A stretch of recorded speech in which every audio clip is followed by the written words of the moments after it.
नमस्कार, आप देख रहे हैं बहस बिहार की और आपके साथ मैं हूं विवेक। दागी बन गए मंत्री और सीएम को पता नहीं। कुछ ऐसा ही बयान जब मुख्यमंत्री से हमारे सहयोगी रवि एस नारायण ने पूछा तो यही उनकी जुबान से निकला, हमें तो पता नहीं, हमको तो कुछ मालूम ही नहीं है। तो क्यों मालूम नहीं है? क्योंकि जो लिस्ट बनी थी और उसमें मंत्रियों के नाम थे, कांग्रेस की तरफ से और आरजेडी की तरफ से, दोनों ही तरफ से जो लिस्ट गई थी, सबसे पहले मुख्यमंत्री आवास और उसके बाद राजभवन, उसके बाद फोन आने शुरू हुए, यही कहानी थी। लेकिन ये प्रोफाइल के बारे में पता नहीं चल पाया। दागदार कौन नहीं है? कन्हैया ये कह रहे हैं। कन्हैया कुमार ने प्रेस कॉन्फ्रेंस की तो उन्होंने कहा कि कौन दागदार नहीं है, सभी हैं। किसके ऊपर केस नहीं है? सभी के ऊपर है। सवाल ये है कि जो ये मामला है जिसमें साफ तौर पर कोई कुछ भी नहीं कह रहा था, लेकिन पेच तब फंस गया जब मुख्यमंत्री ने कहा कि हमें तो पता ही नहीं है।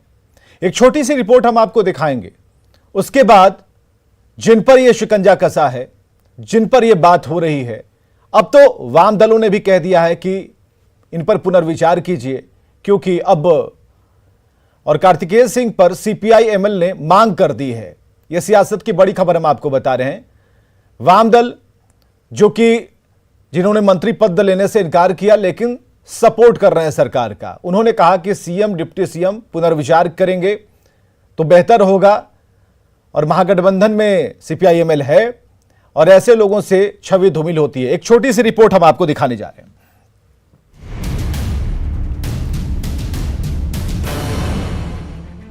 ये है कार्तिकेय कुमार उर्फ कार्तिकेय सिंह उर्फ मास्टर साहब,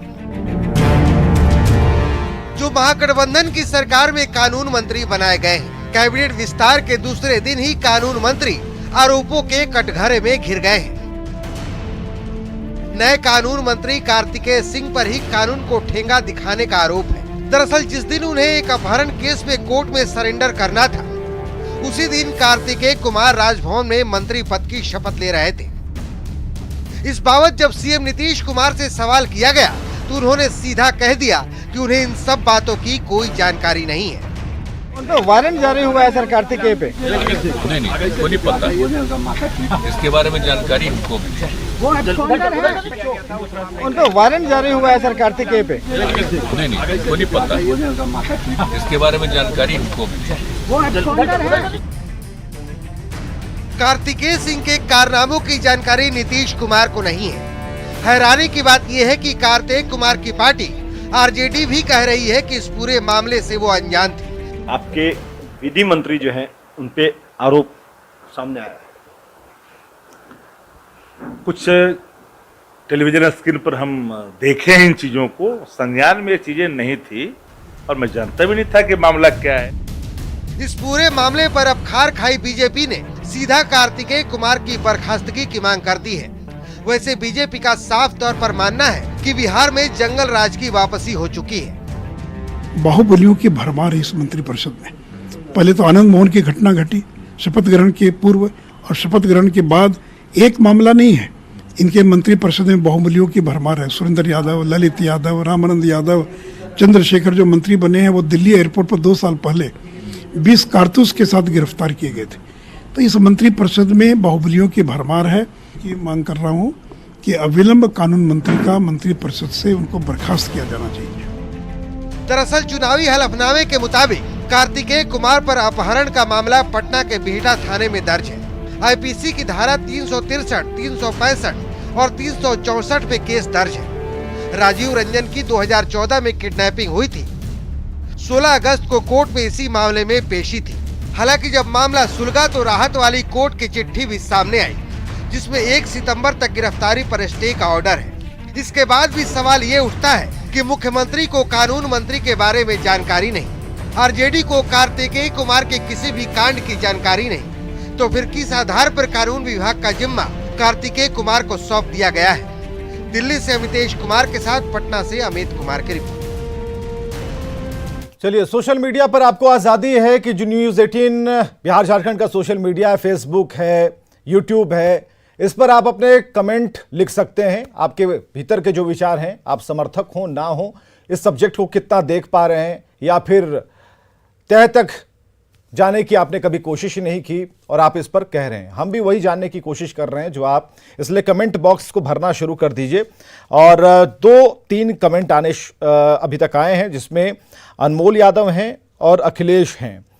देखिए, सवाल है। मुन्ना कुमार ने भी अपनी बात लिखी है, राजीव सिंह ने अपनी बात लिखी है, तो हम उन नामों को लिख रहे हैं जिन्होंने प्राथमिकता के तौर पर अपनी ही बात, चलिए ठीक है, जिस बारे में मीडिया को गाली देने के बारे में, या फिर कुछ अच्छी बात लिखी, या फिर अपने इस संदर्भ को जोड़ते हुए कुछ जांच की बात कही, कुछ एक्शन की बात कही, कुछ नीतीश के बारे में कहा, तो ये सारी बातें अभी चलेंगी। तो ये अभी लंबी फहरिस्त है।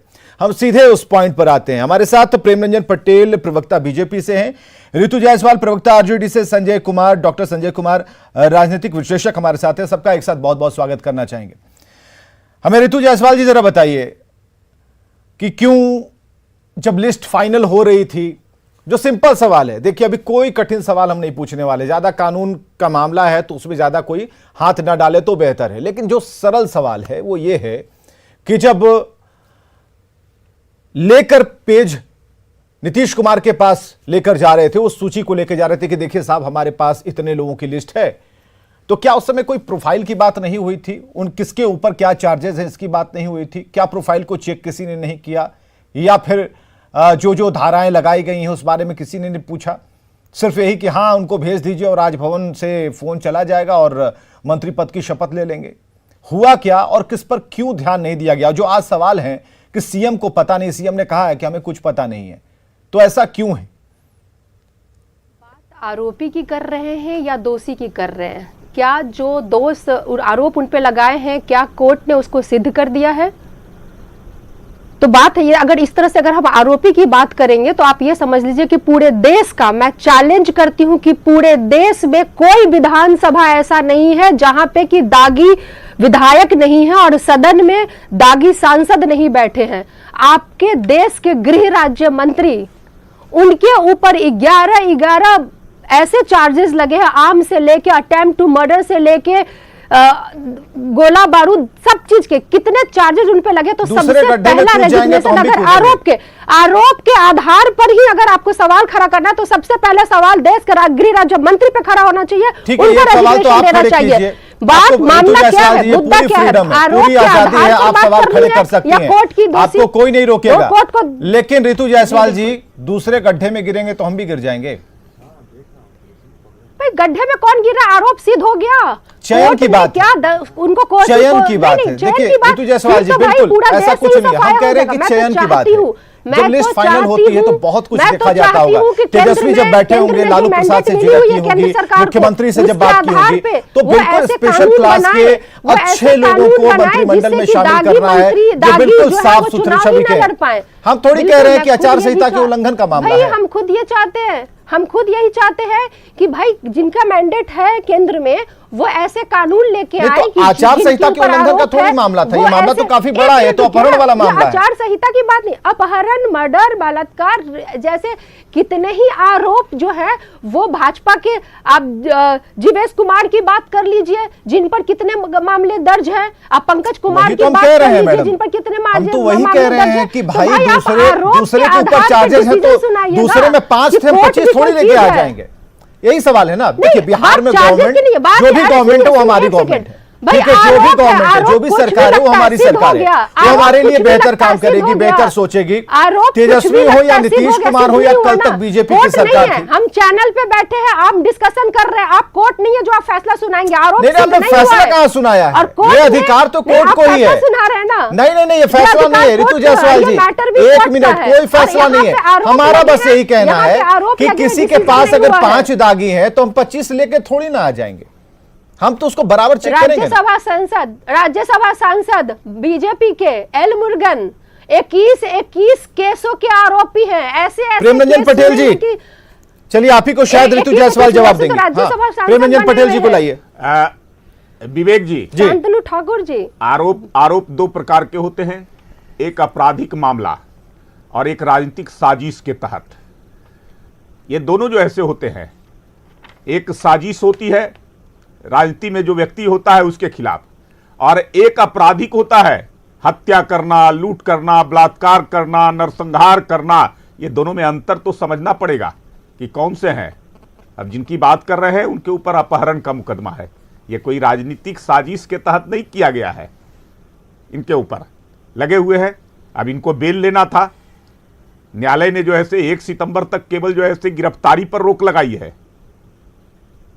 और ऐसे मामले आप देख लीजिए, राजनीतिक साजिश के तहत हुआ है क्या? तेजस्वी यादव, आप बताइए, जो इस सरकार के जो मेन हेड हैं, जिस पार्टी का कह रहे हैं कि उप मुख्यमंत्री बने हुए हैं, उनके ऊपर 17 में नीतीश कुमार जी ने क्या कहा था कि आपके ऊपर जो आरोप लगे हैं आप के ऊपर आरोप लगे हैं उसकी सफाई दीजिए, और उन्होंने सफाई देने से मना किया, और उसके बाद नीतीश कुमार जी इस्तीफा कर दिए जाकर के राज्यपाल के यहां।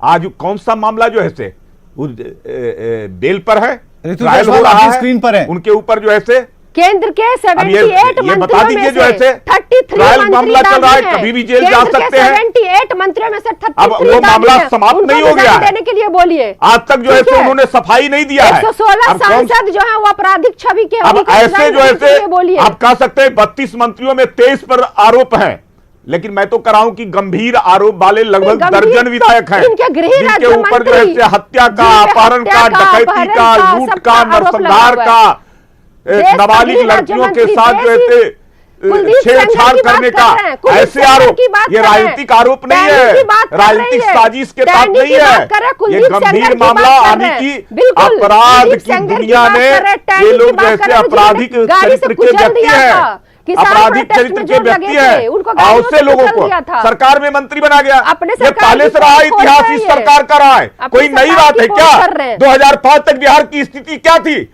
जनता दहशत में थी, लोगों का जो ऐसे भयभीत थे, आज वही लोग फिर मंत्री बन गए। 8 दिन पहले यहाँ मंत्री को जो ऐसे बरखास्त किया गया था, बता दीजिए राबड़ी जी की सरकार में सहकारिता मंत्री को 8 दिन कैसे नाखून उखाड़ा दिया था, कैसे कमरे में बंद करके, एनसीआरबी की रिपोर्ट कैसे जो है ला करके सारा घोटाला के व्यक्ति को, आरोपी को और गया में ले जाकर के किस प्रकार से कमरे में बंद करके दूसरे नंबर पे और यूपी अपराध में पहले नंबर पे है।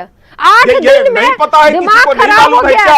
8 दिन में सत्ता जाने का पूरा बिहार दहशत में है, वो बर्दाश्त नहीं हो रहा है। 8 दिन में जंगल राज हो गया।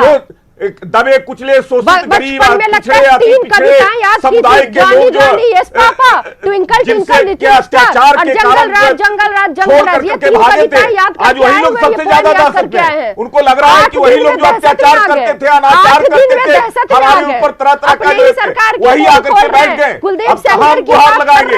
यही कानून का राज है क्या? मुख्यमंत्री कहते थे कि कानून का राज स्थापित करेंगे, न्याय के साथ पटेल जी, एक मिनट रुकिएगा। ऋतु जी, आज सीएम को पता नहीं होगा ऐसा हो सकता है क्या? एक मिनट रुकिए, प्रेम रंजन पटेल कानून बनाएगा। ऋतु जायसवाल जी, सीएम को पता नहीं होगा ऐसा हो सकता है? घोटाला करने वाला कृषि मंत्री हो जाएगा। और देखिए एक तस्वीर हम, माफ कीजिएगा, एक तस्वीर हम जोड़ रहे हैं। एक लालू आवास, राबड़ी आवास पहुंच रहे हैं मुख्यमंत्री नीतीश कुमार, लालू प्रसाद से मुलाकात होगी, और यह तस्वीर काफी एक्सक्लूसिव है और इसके बारे में लगातार 6 बजे से ही हम चर्चा कर रहे थे कि ये अहम तस्वीर है और सबसे बड़ी अहम राजनीतिक तस्वीर जब लालू प्रसाद नीतीश कुमार एक साथ सामने होंगे।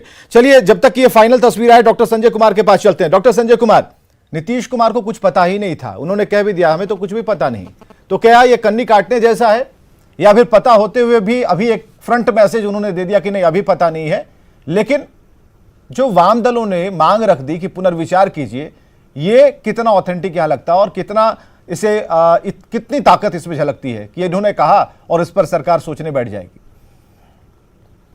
नहीं, अभी तक अगर उनको नहीं पता था तो मीडिया के माध्यम से तो उनको पता चल गया। मीडिया ने तो बताया कि इस तरह के ये वांटेड हैं और इस तरह से इनको अभी बेल लेनी है।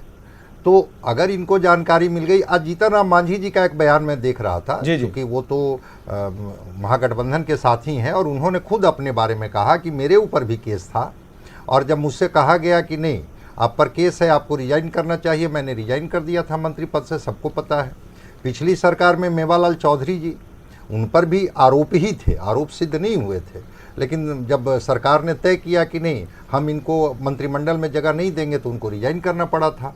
तो देखिए, ये सरकार पर निर्भर करती है कि सरकार कैसे चाहती है। ठीक है कि जब तक किसी व्यक्ति पर आरोप सिद्ध नहीं हो जाता है वो कोई नहीं कह सकता है कि वो दोषी हैं नहीं है।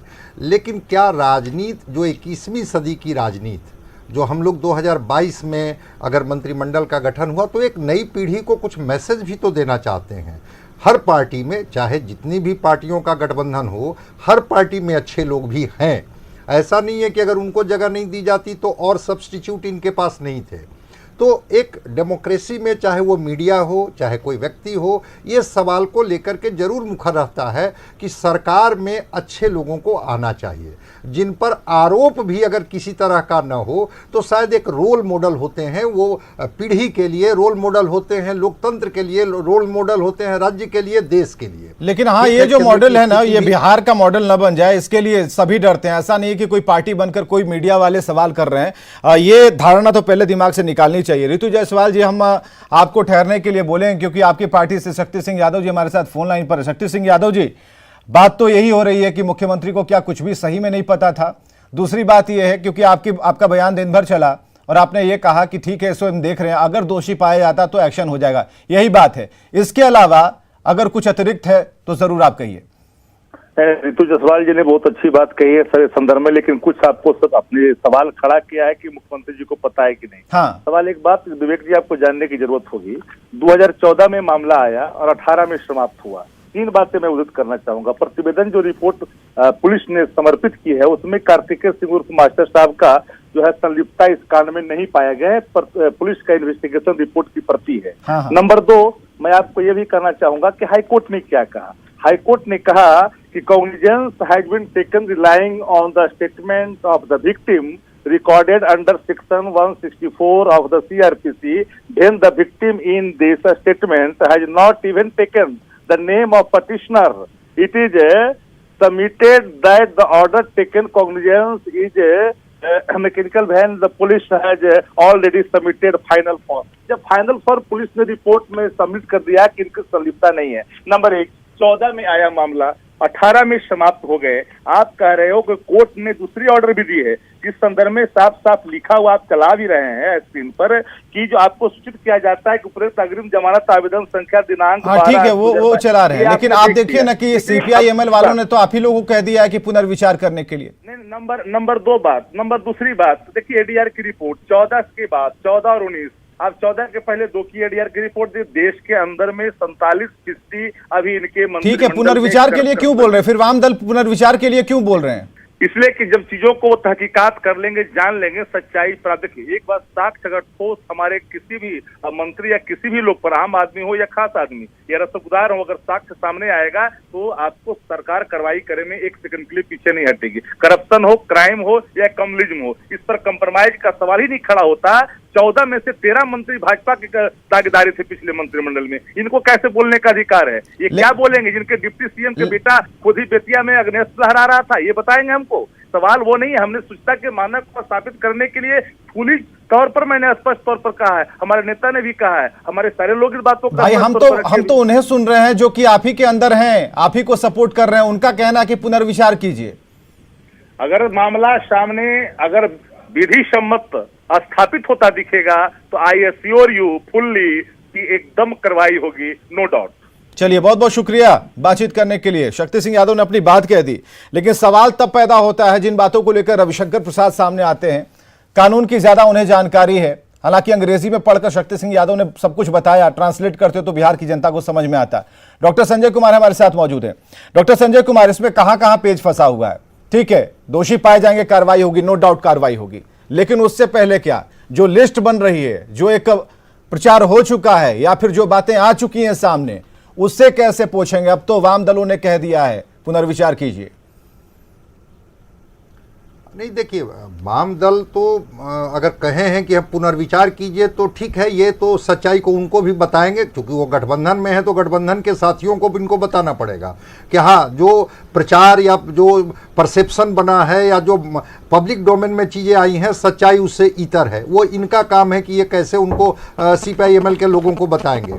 लेकिन फिर मैं कह रहा हूँ कि अगर ये पुलिस की रिपोर्ट है और पुलिस ने अपना रिपोर्ट न्यायालय को दी है तो ठीक है, 1 सितंबर तक तो इनको समय है, 1 सितंबर तक कोर्ट में ये अपने रिपोर्ट को पेश करेंगे। बिल्कुल। और पेश करने के बाद वही तो रविशंकर प्रसाद जाकर के कह रहे थे कि अगर हाई कोर्ट ने क्वेश्चन कर दिया, हाई कोर्ट ने इनको वेल नहीं दिया, तो फिर ये जो एडिशनल डीजी हैं ये दानापुर कोर्ट के, उनको ये राइट कहां से है? वो इस सवाल को उठा रहे थे। अब ठीक है, वो जो रविशंकर प्रसाद चूंकि भारतीय जनता पार्टी से आते हैं, अब कितने वो सच्चाई से रूबरू होकर के ये सवाल उठा रहे थे, लेकिन मैं कह रहा हूं कि अगर पुलिस ने इनको क्लीन चिट दे दिया है, इन्वेस्टिगेशन में ये कहीं से भी नहीं है, तो ठीक है, कोर्ट को बताएंगे। आरोप लगते रहते हैं, आरोप लगना नहीं लगना वो एक पार्ट है। लेकिन एक सवाल है डॉक्टर संजय, एक सवाल है है क्या हमें इस पर डिबेट नहीं करनी चाहिए, हम पर इस पे बात नहीं करनी चाहिए कि जिस मंत्री जी के पास जाएंगे वो मंत्री जी का जो पूरा ब्यौरा है, भाई हमने पहले ही लाइन कहा कि आचार संहिता का उल्लंघन का मामला नहीं है ना कि आपका झंडा किसी टंगा रह गया और आपके ऊपर किसी ने मामला दर्ज करा दिया। हमारा सवाल ये है कि क्या जो दाग लग जाते हैं इस दाग के साथ पार्टी दागदार नहीं होती, सरकार दागदार नहीं एकदम दागदार होती है, एकदम दागदार होती है। और ठीक बात है कि यह कोई पॉलिटिकल मुकदमा नहीं है, यह किडनैपिंग का केस है, और किडनैपिंग का केस है, उसमें हर व्यक्ति को पक्ष रखने का अधिकार है। ठीक है, ऋतु जायसवाल का सवाल उठा रहा है, ऋतु जायसवाल को मौका तो ये तो बताना चाहिए। हाँ सर, बिल्कुल। अगर विपक्ष सवाल उठा रहा है कि इसमें कितनी सच्चाई है, आधा मिनट, बात सिर्फ ये सच्चाई को बताना चाहिए। बिहार की नहीं है, बात सिर्फ आरजेडी की नहीं है, ये मसला पूरे देश का है। अगर हम किसी तरह के डिस्कशन में बैठे हैं तो एक पॉजिटिव बात निकल के आनी चाहिए, और वो ये हो सकता है कि केंद्र में जितने भी सांसद बैठे हैं उनकी जिनकी मैंडेट है, क्या ऐसे कानून नहीं लाए जाने चाहिए जिसमें कि ऐसे लोग, चाहे वो किसी भी पार्टी से हैं, कोई एक आरजेडी ही कोई जंगल राज नहीं है जिस पर कि जिंगल गाया जा रहा है, लगातार आरोप लगाए जा रहे हैं। ये कोई पहली बार ऐसा नहीं हुआ है कि जिन पे आरोप लगे हैं वो चुनाव लड़े हैं। वो तो आप बीजेपी वालों से पूछिए, जंगल पार्ट 2 तो वही बता रहे हैं। तो हाँ, वो विपक्ष में बैठे हैं तो वो तो कुछ ना कुछ गाना तो गाएंगे। 8 दिन पहले तक सब राज सही था और 8 दिन के बाद सत्ता जाने के बाद इतनी बेचैनी, मुझे उस बात पे नहीं आना है। मैं ये कहना चाहती हूँ कि अगर हम डिस्कशन में बैठे हैं तो एक मसला तो निकल के आए कि आखिर कैसे ये लोग, चाहे वो किसी भी पार्टी से हो, वो आते कैसे हैं, वो चुनाव लड़ते कैसे हैं, जनता उसे जिताती कैसे है, और फिर ऐसे लोग मंत्री या किसी भी पार्टी के बनते कैसे है, इस पर भी विचार करने की आवश्यकता है। बिल्कुल बिल्कुल, सब कानून इस बात में दम है, ऋतु जायसवाल इस बात में दम है कि जन समर्थन है तभी तो जीत कर आते हैं, और उनके पास उनके ऊपर अगर कोई एलिगेशन लगा है, अगर वो साबित जब तक नहीं होता तब तक ऐसे मसौदों पर थोड़ा इंतजार करना बेहतर होता है। इस बात को लेकर सभी लोग एक राय रख सकते हैं, लेकिन हालांकि बीजेपी अगर अपने चश्मे से देख रही है कि ये जंगल राज पार्ट 2 की शुरुआत है, उस लिस्ट को तो आरजेडी को पूरा अधिकार है कि आपकी लिस्ट को भी खंगालेगी। संसद में कितने लोग हैं, कितनों पर दाग लगे हैं, कितनों के मामले चल रहे हैं, तो ये भी देखना जरूरी होगा। बहुत बहुत शुक्रिया आप सभी का आने के लिए, इस डिबेट का हिस्सा बनने के लिए। खबरें लगातार जारी हैं।